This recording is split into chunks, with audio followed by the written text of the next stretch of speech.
Esse é um podcast da série A Independência como Monumento, da crítica à celebração, da resistência à aceitação, realizado pelo Programa de Pós-Graduação em História da Arte da UERJ e financiado pela FAPERJ. A ideia é trazer especialistas para uma conversa sobre distintas questões relativas ao processo de institucionalização e monumentalização da independência do Brasil, nas comemorações do seu bicentenário. Bem-vindas, bem-vindos ao podcast Extrativismo Formal, a racialidade apropriada pelo formalismo moderno. Com empenho em buscar a autonomia da arte a partir de singularidades formais totalizadoras, as vanguardas artísticas do século XX passaram a exigir a autonomia como requisito para as criações artísticas e deixaram as questões sociais reduzidas ao exótico, ao primitivismo, sem levar em consideração o trauma dos genocídios aos indígenas e afrodescendentes marcados pela escravidão nas Américas. Com isso, certa nostalgia por não caber nos cânones formais, modernistas.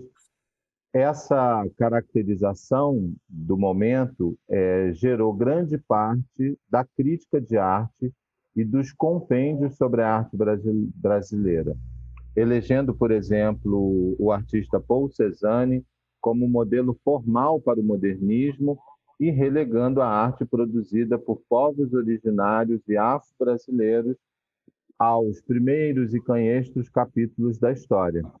Encarcera-se, neste sentido, uma parte da criação artística do Brasil em rótulos preconceituosos, como naif, ingênuo e popular, mantendo um projeto necropolítico da branquitude como algo de apuro elitista inalcançável pela maior parte da população brasileira. Este podcast procurará debater os modos e meios utilizados na representação da população negra e indígena, conversando com dois importantes pensadores cujas presenças atuais no sistema de arte já configuram a mobilidade desse pensamento de um ponto de vista êmico, representativo. Eu já começo agradecendo a Igor Simões e Denilson Baniwa pela presença. Denilson é natural do Amazonas, mora em Niterói, indígena, artista e parte do movimento indígena brasileiro. Igor Simões é natural do Rio Grande do Sul, vive em Porto Alegre, é historiador e professor de História da Arte e trabalha com a articulação entre raça e arte brasileira. Obrigado, Denilson, obrigado, Igor, pela presença. Já podemos começar aqui com as questões. Bom, a primeira pergunta, né? O primeiro pensamento, na verdade, é como é que as ascendências de vocês, né? Como é que essas ascendências elas foram retratadas na arte e na história da arte em relação à nossa sociedade, né? Principalmente pensando nessa data, nessa efeméride, né? Os 200 anos da independência do Brasil. Acho que a gente pode começar por ordem alfabética, pelo Denilson. Pronto. Obrigado, Marcelo, pelo convite para essa conversa, ao Igor pela nossa companhia aqui nesse nosso podcast. De maneira geral, na história do Brasil, as populações indígenas sempre foram retratadas de duas maneiras, né? Ou muito romântica, muito romantizada, né? Como um símbolo de um país ou de um lugar que precisava ser amansado, ou como um paraíso, né? Como um paraíso perdido no meio do mundo. Ou ainda como povos que precisavam ser vencidos e dominados para que se pudesse construir um país civilizado, e integrado a uma Europa, uma Europa em decadência, né? É, na história do Brasil, a obra de arte e os artistas trataram de retratar esse personagem indígena que vivia num sonho, né, europeu. Não foi diferente no momento histórico da independência do Brasil. Inclusive, na maioria dos retratos sobre independência, povos indígenas já foram suprimidos e a figura do mestiço, né, do índio amansado, do índio integrado à sociedade, é o que aparece mais, né? Ou aquela coisa da mistura, né, das etnias brasileiras. Então, o que vai aparecer ali, no geral, vai ser um índio que é juntado com a população negra brasileira, né, ou com os brancos, enfim, já é esse símbolo do Brasil miscigenado, do Brasil amansado, aculturado, civilizado, enfim. Mas nunca, claro, num lugar de destaque. Sempre vai estar num cantinho ali, ou ao fundo, carregando alguma coisa, né? Ou servindo aos heróis brasileiros. Mas isso é um retrato de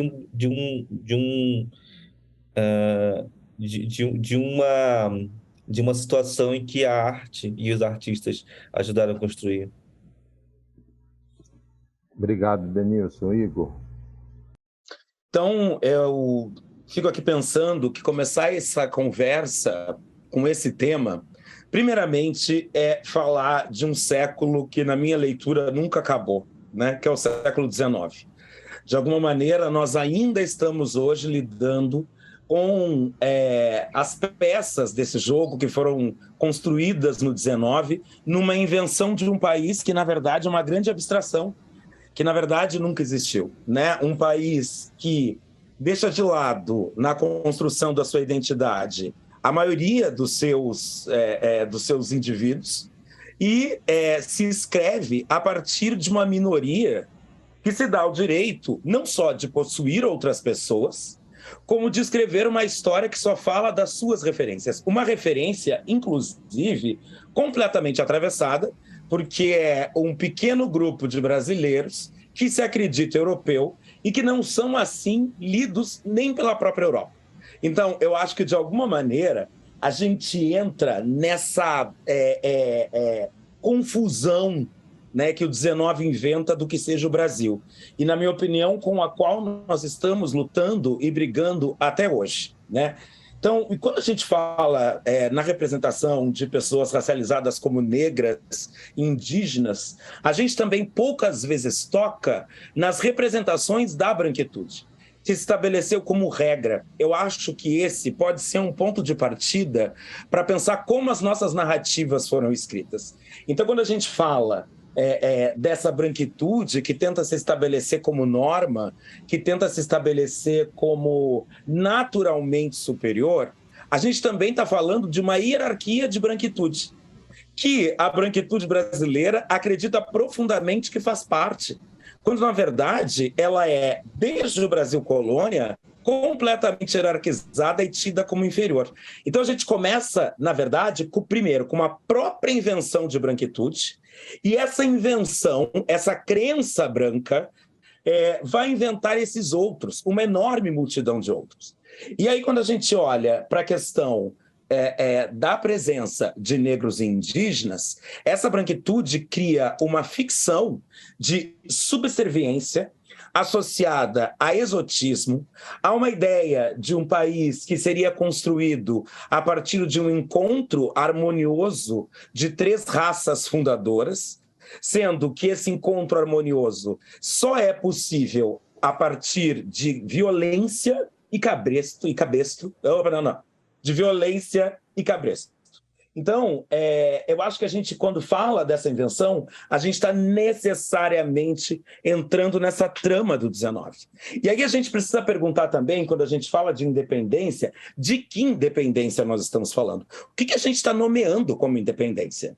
Seria, de fato, uma independência das nações europeias? Nós, de fato, conseguimos isso quando a gente olha para a nossa história?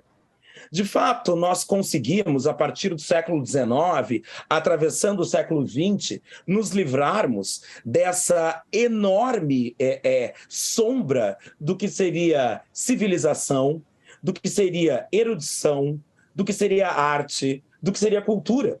Porque o que nós vemos rebatidos na formação dessa pretensa identidade brasileira é uma sombra europeia. Então, percebam como a gente repete de maneira muito atravessada as categorias europeias. Então, a gente vai olhar para uma história brasileira que vai utilizar categorias como, por exemplo, primitivo. Mas vai ser preciso reinventar esse primitivo. Porque se, de um lado, no continente europeu, no contexto europeu, o primitivo vai ser sempre esse sujeito das terras distantes, aqui a gente vai ter que criar uma ideia de primitivo a partir de quem está aqui. E aí, a escolha óbvia dessa nação quase em estágio inicial vai ser transformar indígenas e negros nessa ideia de primitivo. E aí nós vamos, passo a passo, colocar sujeitos negros numa relação de subserviência, associado a uma exotização extremamente profunda. Vão ser criado um conjunto de categorias associadas a essas existências negras. Essas categorias vão ser pautadas por elementos completamente sensoriais. Então, essa seleção do que seria negro vai estabelecer que a dança, que a música, que a culinária, todas elas podem ser associadas a essa existência negra. Mas pensar essas categorias nunca será uma possibilidade para esses mesmos sujeitos. Então, a gente tem uma repetição da ideia de que sujeitos negros fazem, sujeitos brancos pensam e sujeitos fazem para o deleite de sujeitos brancos. Então, percebam, desde o início da formação brasileira, a gente vai aceitar a influência negra na música, por exemplo, erudita e na música de salão, desde que ele esteja lá como representação autorizada por sujeitos brancos. Eu acho que é muito próximo do processo que acontece com os indígenas brasileiros. É preciso garantir essa ideia de presença, mas vai ser pensado, vai ser selecionado o que dessa presença pode aparecer nessa formação de identidade brasileira. Se a gente olha especificamente para o campo da arte, isso se repete quase que num contínuo. Quando a gente olha para as representações desses corpos na arte brasileira do XIX e do início do século XX, são essas categorias, são essas as formas de representação de indivíduos racializados. Então, a gente vai ver uma contínua representação de corpos negros em espaços específicos. Então, a gente vai ver o negro paulatinamente sendo levado à ideia de morro, a ideia de festividade, a ideia de corpo exposto, a ideia de sensualidade como elemento de formação do próprio Brasil, desde que a gente possa entender que esses sujeitos devem ser novamente encarcerados nessas categorias. Então, eu acho que esse assunto, quando a gente fala de independência, a gente necessariamente tem que falar desse perverso 19 que inventa condições com as quais nós estamos lidando até hoje. Não, muito importante ouvir vocês dois, Denilson e Igor, e pensar também que essa branquitude já era inferiorizada e não se sentia inferiorizada, né? Eu pensei aqui em duas palavras. Uma primeira seria recalque e a outra nostalgia, porque, por um lado, havia todo um recalque de não ser a Europa, né? Pensemos, os nossos palácios, por exemplo, eles não têm esculturas, rocalhes, eles são pintados. Então, aquilo já é uma espécie de segunda categoria de branquitude, né? E de europeização. Mas, por outro lado, haverá uma nostalgia de um mundo de louças, de Companhia das Índias, né? O processo civilizatório, vitrines, grandes avenidas, sem ser Paris, e com aquele entorno absolutamente decadente para os padrões dessas pessoas, né? E aí eu já parto para uma segunda reflexão para dividir com vocês, que é sobre como esse modo de exotizar, né, os povos originários, os povos africanos e afro-brasileiros, contribuiu para um renovado genocídio, porque eu fico pensando nisso até mesmo em relação aos nossos livros didáticos, né? Porque, por um lado, essa teoria da mestiçagem nos prometeu, como disse Denilson, uma espécie de convivência. Não, estamos ali todos, né, mais ou menos amansados, que foi o termo que Denilson usou. Por outro lado, o Igor comenta que os negros apareciam, existiam e funcionavam no palco, na música, né, na dança, sempre no sentido desse processo civilizatório, no sentido servil, né? Se é para servir a pessoas brancas, vamos deixar, né?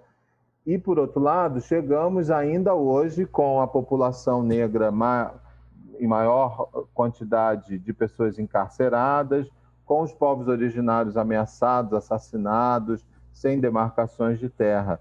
Então, esse projeto também, e aí eu traria o projeto para bem próximo de nós, das nossas instituições, esse projeto também foi negligenciado pelas instituições, né? As universidades, as escolas, as prefeituras, as secretarias de cultura, né? Sem falar nas coisas mais ligadas às questões jurídicas.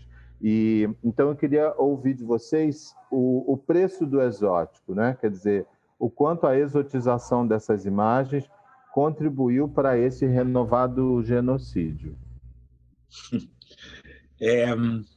Essa expressão é ótima, né? O preço do exótico, Marcelo.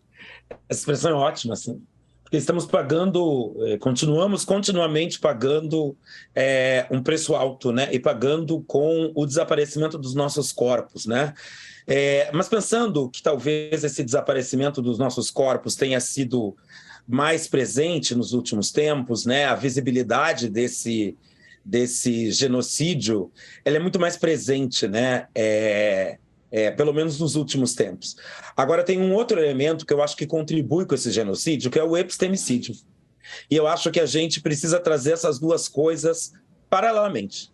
É preciso que a gente pense que colocar de lado toda a gama de conhecimentos que foram produzidas por esses corpos negros, na forma de contar essa história, também contribuiu para um reforço do genocídio dos nossos corpos, né? Eu automaticamente fiquei pensando aqui num exemplo, né? Ainda pensando na resposta anterior, que para mim, um dos exemplos mais contraditórios desse país do 19, que é, por exemplo, a presença no cenário da arte de um sujeito como Crispim do Amaral. Em pleno contexto amazônico do século XIX, a gente tem como principal artista, talvez o artista mais importante do contexto amazônico, erudito, é um sujeito negro, é o Crispim do Amaral. No entanto, raríssimas vezes a gente vai ver narrativas não só sobre o contexto amazônico, mas sobre a produção de pensamento brasileiro em que esse sujeito aparece. O mesmo acontece com a produção do Manuel Quirino, que está lá dizendo e colocando o corpo negro como um elemento essencial, o corpo e o saber negro, como elemento essencial na Constituição do Brasil. E aí, quando a gente pensa que essa produção de sujeitos como Manuel Quirino, que estavam produzindo um pensamento outro para as nossas existências na construção de país, também foi colocada de lado. E foi colocada de lado para nos trazer para um contexto de completo genocídio. Então, eu acho que o epistemicídio e o genocídio, eles são pontos de uma mesma espiral. Eles parecem não estar relacionados, mas eles se tocam o tempo inteiro. Então, é simultâneo o desaparecimento dos nossos corpos ao desaparecimento dos conhecimentos que nós produzimos nesse país. Então, eu acho que esses elementos que às vezes são analisados quase como partes distintas, eles, na verdade, eles são uma trama. Eles garantem, inclusive, uma possível invisibilidade de um processo contínuo do nosso desaparecimento. Então, esse é um elemento que eu acho importante, assim, quando a gente fala nesse preço enorme que nós pagamos até hoje, e aí tu trouxe ali a questão das instituições, dos livros didáticos, percebam como isso está atrelado, porque o epistemicídio desapareceu com as nossas contribuições das publicações que falavam sobre o que é conhecimento e pensamento brasileiro. Né? Quando aparecemos essencializados e subservientes. Então, os pensamentos que vão fundar o século XX, ainda baseados no imaginário do século XIX, vão reforçar o nosso caráter profundamente essencializado. As contribuições que vêm, por exemplo, das insurreições que nós encontramos no contexto brasileiro desde o XIX, desaparecem. A presença, por exemplo, de sujeitos negros ilustrados e atuantes no XIX desaparece. A presença maciça de corpos negros no contexto urbano do XIX desaparece. E o que nós temos é a produção dessa narrativa como se nós nunca pudéssemos ultrapassar o lugar da subserviência. E é nesse lugar de subserviência que nós vamos aparecer nos livros didáticos. Ora, quando a gente pensa que as nossas imagens negras nesses livros foram mediadas pela produção de artistas franceses, como Debré, e que essa produção de artistas franceses foi a nossa presença nesses livros didáticos, então eu acho que essa dupla genocídio e epistemicídio, ela precisa ser trazida como elemento fundante do nosso desaparecimento das instituições, das produções de conhecimento, dos livros didáticos, um processo que nós vivemos até hoje. Então, acho que é preciso pensar nessa dupla aí, genocídio. Perfeito, Igor. Aproveitando um pouco o comentário agora e ouvindo o Denilson, sobretudo porque Igor falou o nome Debré, né? Uhum. Tem uma série de trabalhos questionando justamente essas representações. Denilson, você agora. Igor dá uma aula, né? Então, as instituições e o Estado relacionados a populações indígenas tem um plano, né, de extermínio mesmo, inclusive documentado isso, tanto pelos escritos católicos e pelos escritos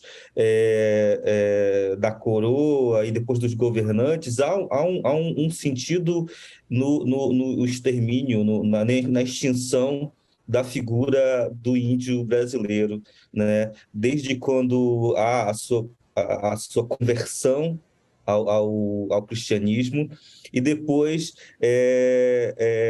a proibição da manifestação de suas culturas como forma de apagar completamente essa presença indígena no país.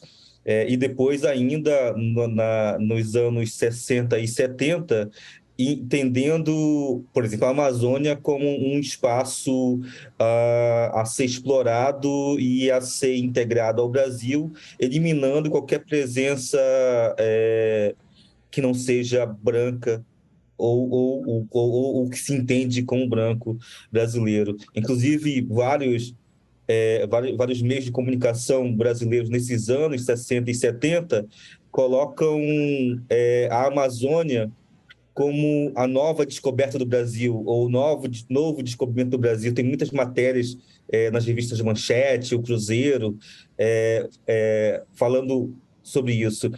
E a gente tem que pensar o seguinte: a gente tem uma Constituição de 34 anos, né? É mais nova que eu, uma Constituição muito nova, E essa Constituição de 88 é a primeira vez que os índios são considerados capazes de falar por si só, de decidir por si só e de reivindicar direitos, inclusive direito à terra, né? Então, temos 34 anos que o Estado brasileiro reconhece que os índios têm direito a um território ancestral, têm direito à língua própria, à manifestação cultural própria, têm direitos à saúde específica, têm direito à proteção à sua vida. Então, o que esperar de um país que apenas há 34 anos reconhece o direito à vida indígena, né? Assim, concordo com o Igor de que existe o genocídio físico, histórico, né, dos nossos corpos. Inclusive, pensando aqui que nos primeiros anos da chegada do europeu aqui, as populações indígenas eram milhões de seres humanos. E hoje, no Brasil, somos apenas 0,3% da população brasileira, segundo o IBGE. Né? Uma população que era 100% é reduzida né, no 2010, que é o último censo, a 0,3% da população. E eu fico pensando aqui num país onde é preciso se criar uma lei específica, difícil de ser cumprida, que é a Lei 11.645, que obriga as escolas brasileiras a ensinar a cultura negra e indígena, a colocar no currículo escolar a cultura negra e indígena. Então, se a gente vive num país que é preciso criar uma lei que obrigue a colocar no currículo o ensino de cultura negra e indígena no Brasil, estamos falando de que país?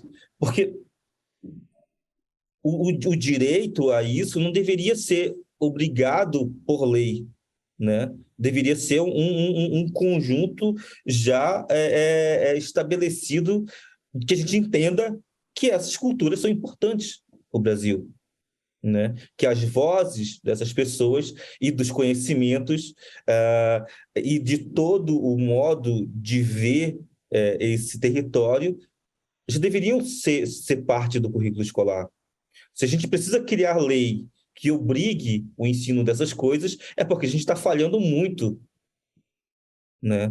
Como Estado, como um Estado que protege a sua população e a sua diversidade, né?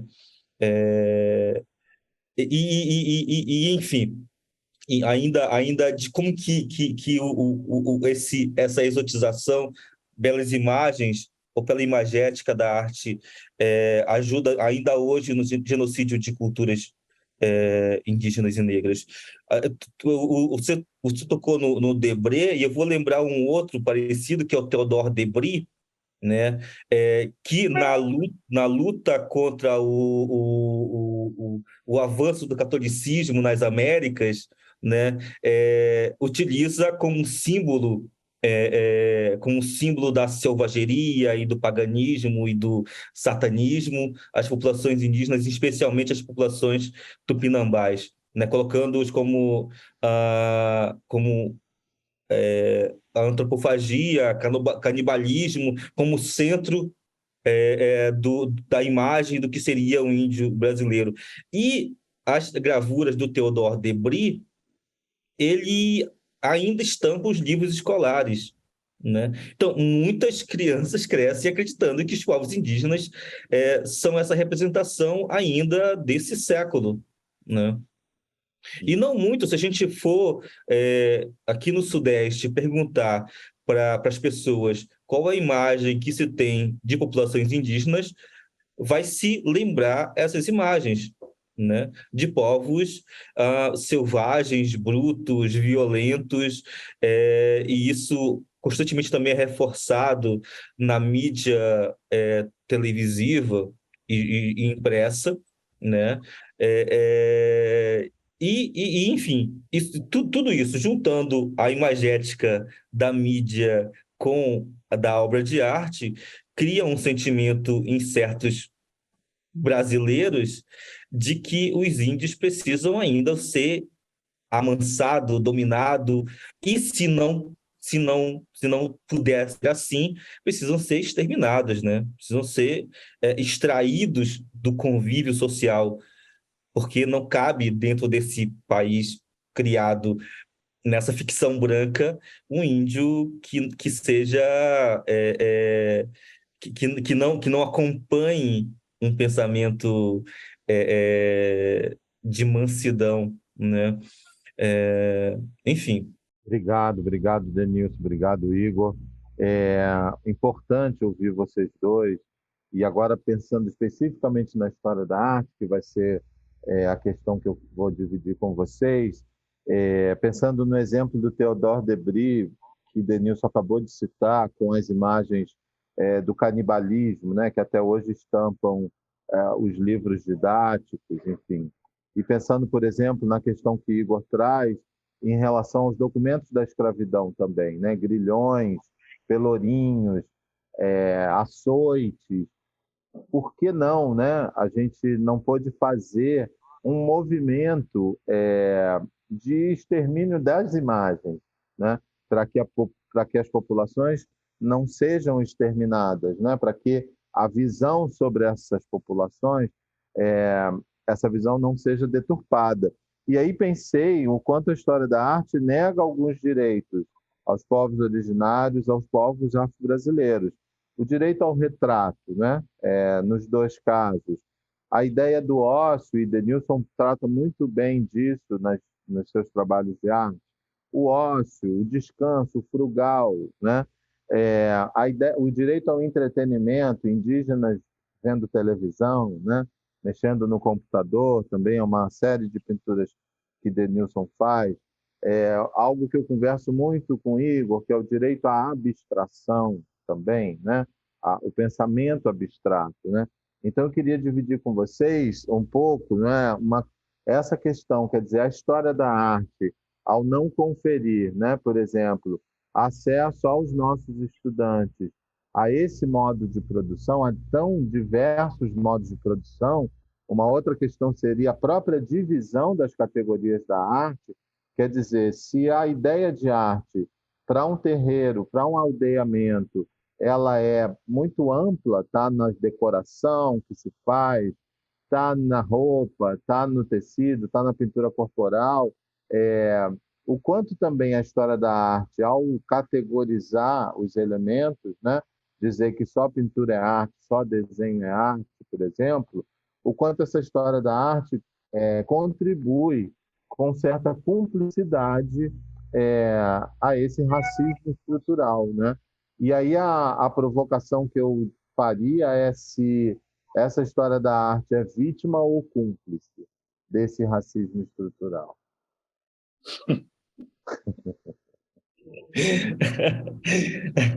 Eu vou contar um caos, então. Na antepenúltima Bienal de São Paulo, eu fiz uma coisa que que foi perigosa enquanto artista, porque poderia ter destruído completamente a minha inicial carreira ali, que foi invadir a Bienal e rasgar o livro Breve História da Arte, né? E comentar exatamente sobre como é tão breve essa história da arte que não cabe indígenas, negros, enfim, nessa história da arte. E a coisa até aparece isso no vídeo que a gente gravou durante essa ação, que quando eu começo a falar e a rasgar o livro, a chefe de segurança, ela fala no rádio para todos os seguranças irem lá ao meu encontro, né? E aí a palavra que ela fala, depois quando eu só percebi no vídeo, eu fiquei rindo assim, que ela fala assim: tem um artista aqui que se diz índio e ele está dizendo coisas violentas contra a arte. E aí eu pensei, nossa, coitadinha da arte, gente, tadinha da arte. Tadinha da arte, né? Porque tão ingênua e tão né, vítima Coitado.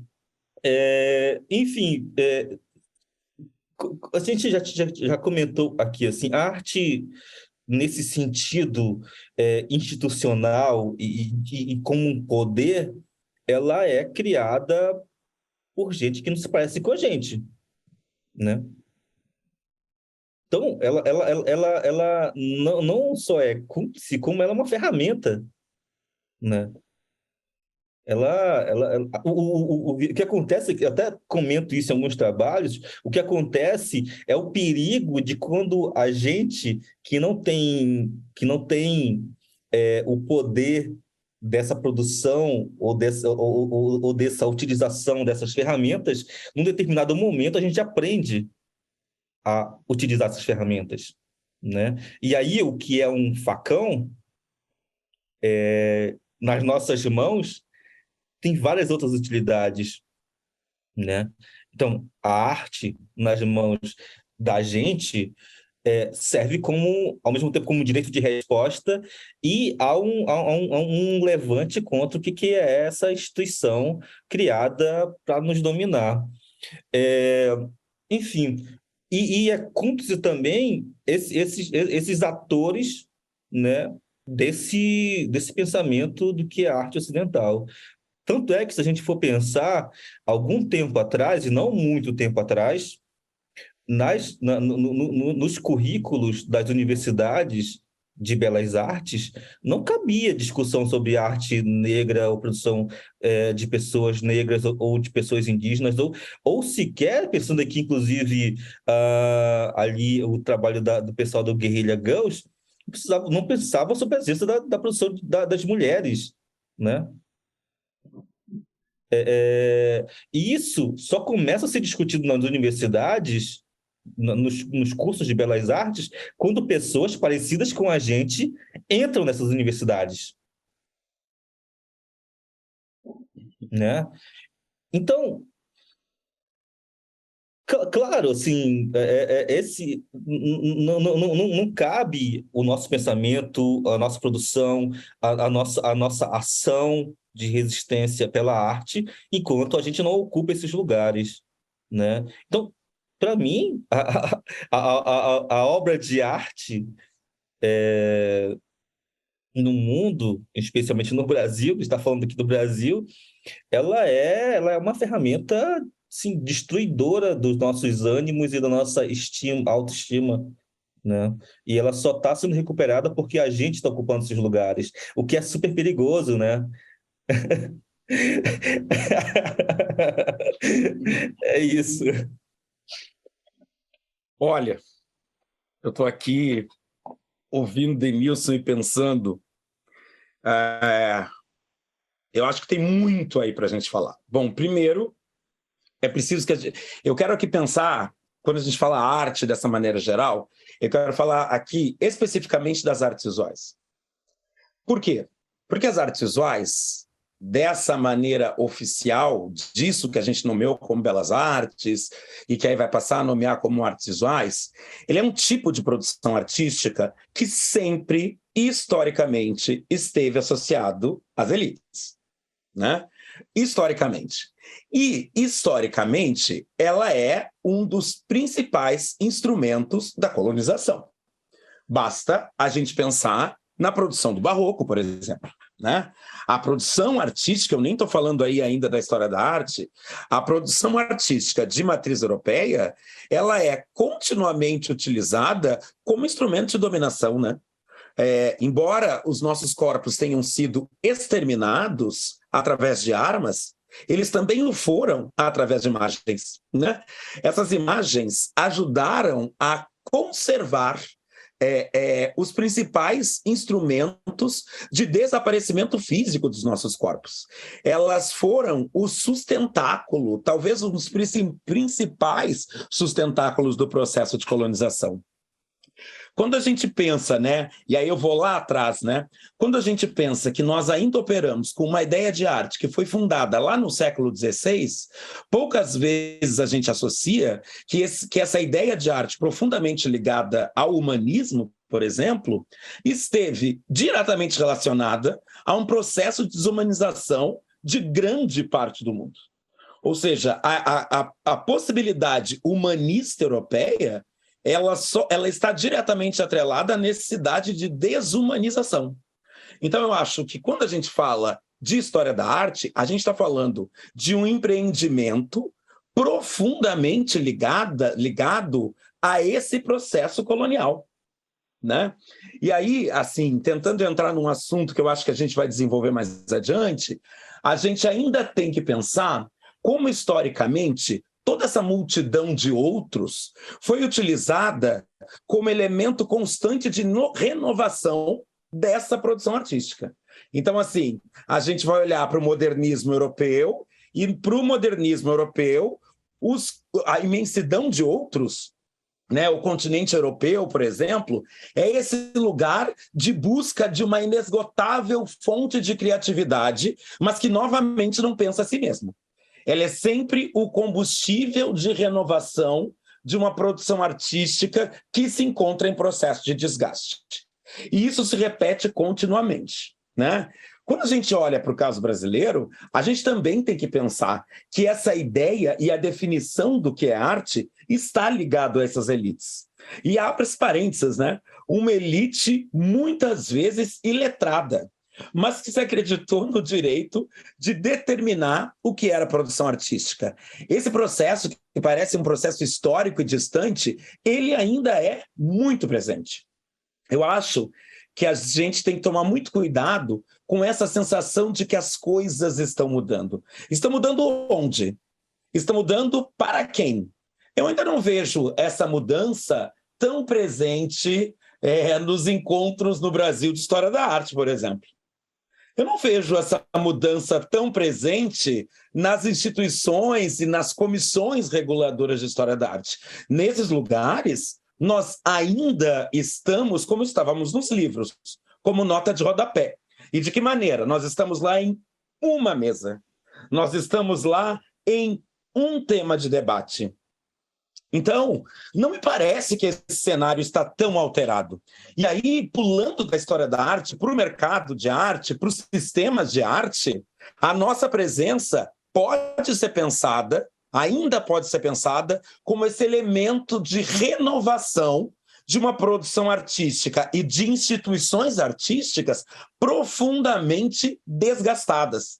Mas será que nós já estamos, por exemplo, com as condições decisórias, com as condições de escrever essa narrativa a partir do nosso protagonismo? Ou ainda, em que sentidos, isso é uma coisa que eu tenho pensado muito nos últimos tempos, em que sentido a nossa potência crítica, os debates que nós temos realizados, têm sido utilizado por essas instituições e por esses espaços como estratégia para continuar a sua ideia de domínio. Então, a gente encontra, às vezes, quando a gente olha para alguns programas, para algumas programações de eventos institucionais, que muitas vezes a nossa presença está lá para que a instituição se projete como uma instituição que está pensando essas coisas, mas quando a gente olha para o resto da programação, é só a continuidade disso que eu tenho chamado há algum tempo de história da arte branco-brasileira.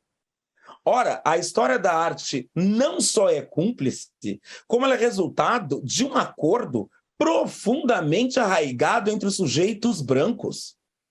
Se nós olhamos para toda a produção bibliográfica no campo da arte, e ela é escrita por pessoas brancas, contando a produção de pessoas brancas, com pequeníssimas notas de rodapé para a presença negra ou indígena, se nós olhamos para quem foi nomeado como crítico dentro desse campo, e nós também estamos olhando para a produção de pessoas brancas, criticando elementos brancos, quando a gente olha para os acervos dos museus e nós ainda encontramos uma infinita quantidade muito maior de artistas brancos do que artistas negros e indígenas, e se historicamente foram esses artistas brancos que estiveram nos displays dessa instituição, não me parece que há dúvida em afirmar que isso que nós estamos falando aqui não é a história da arte brasileira. O que nós estamos falando aqui é a história da arte branco-brasileira. Uma pequena parte que utilizou estratégias para se projetar como um todo. Então, a história da arte branco-brasileira, ela não só é cúmplice, como ela é instrumento de manutenção dessas condições.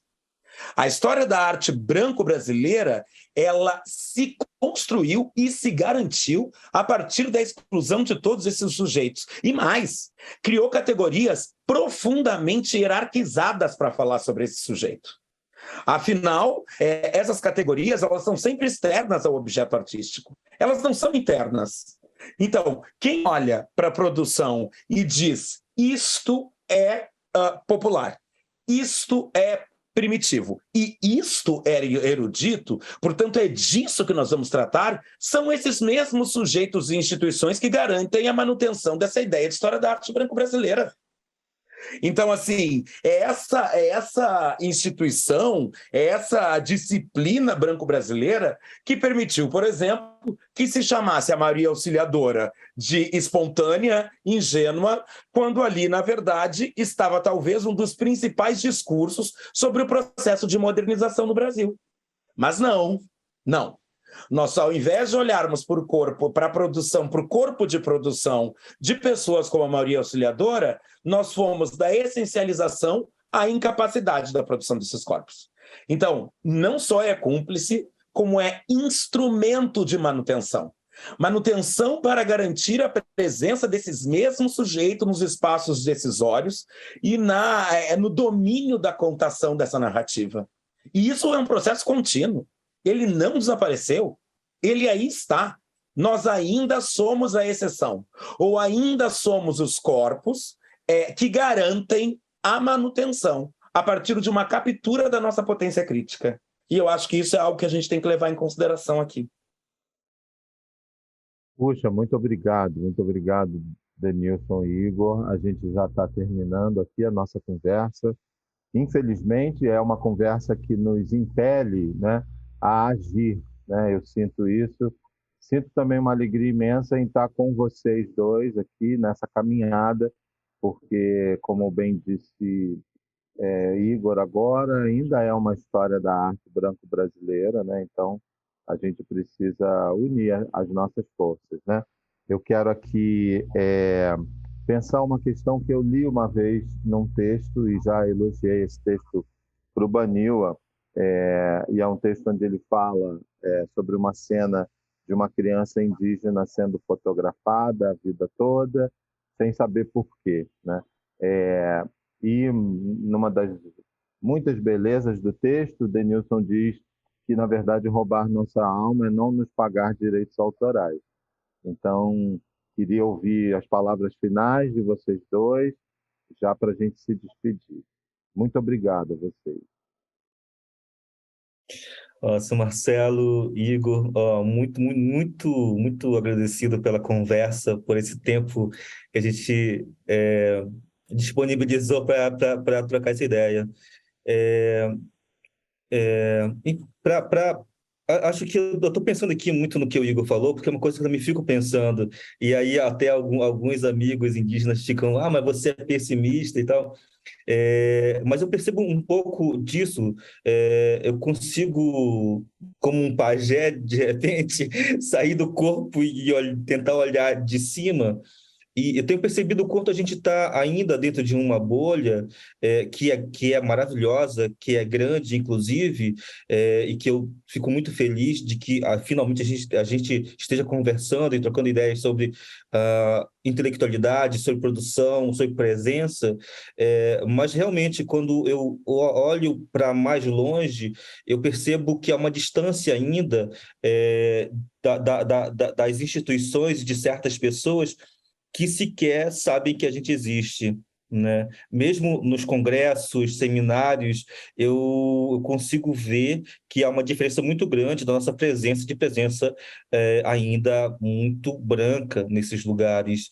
E indo para outros lugares, ninguém vai saber, porque a gente vive dentro dessa nossa bolha de conversa e de luta pela presença e de luta pelo nosso espaço, e a gente se reconhece, né? mas em muitos lugares essas pessoas não fazem ideia de que a gente é, né? E muitas vezes ainda tratam de ocupar um espaço de boicote da nossa presença. Porque, como eu disse na fala anterior, é perigoso, né? A nossa presença é perigosa para essa galera.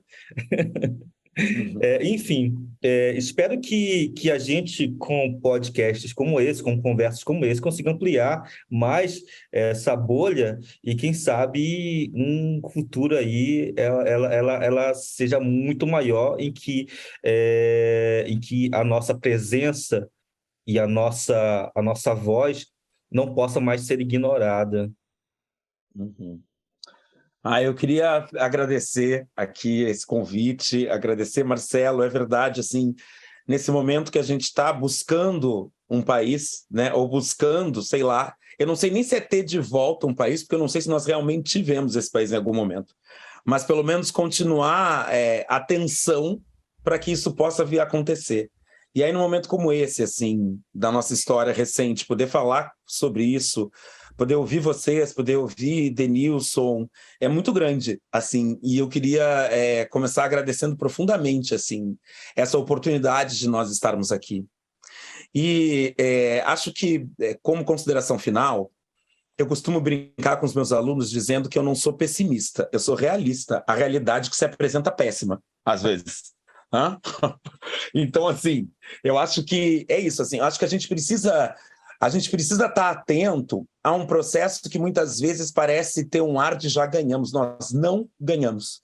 E aí eu queria terminar com um exemplo, que é algo que eu vinha pensando, desenvolvendo num texto, que é assim, se nós pensarmos, né, e aí vou trazer a questão indígena junto, se nós olharmos para o nosso cenário e para as nossas agendas e para a nossa vida tão profundamente estafada para dar conta de manter esse debate aceso, me parece que a cena de corpos negros e indígenas trabalhando continuamente para garantir a manutenção dos espaços de domínio não é uma cena nova no Brasil.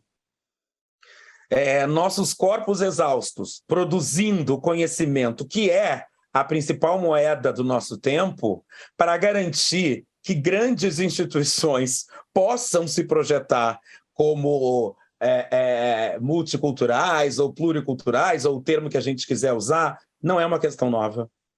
Ainda se coloque dentro disso a pressão dessas instituições para que, novamente, a nossa produção se restrinja a um único registro palatável para essa instituição e para os seus públicos. Não me parece que isso seja uma questão nova, mas eu acho que a gente precisa manter a atenção que vem de debates como esse.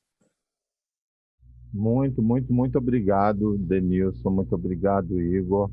Bom, com isso chegamos ao fim do nosso podcast, Extrativismo Formal, a racialidade apropriada pelo formalismo moderno. Eu agradeço imensamente pela presença dos dois convidados, Denilson Baniwa e Igor Simões, nessa conversa. E muito obrigado também a todos os ouvintes. Esse foi mais um episódio da série A Independência como Monumento, da crítica à celebração, da resistência à aceitação, realizado pelo Programa de Pós-Graduação em História da Arte da UERJ e financiado pela FAPERJ.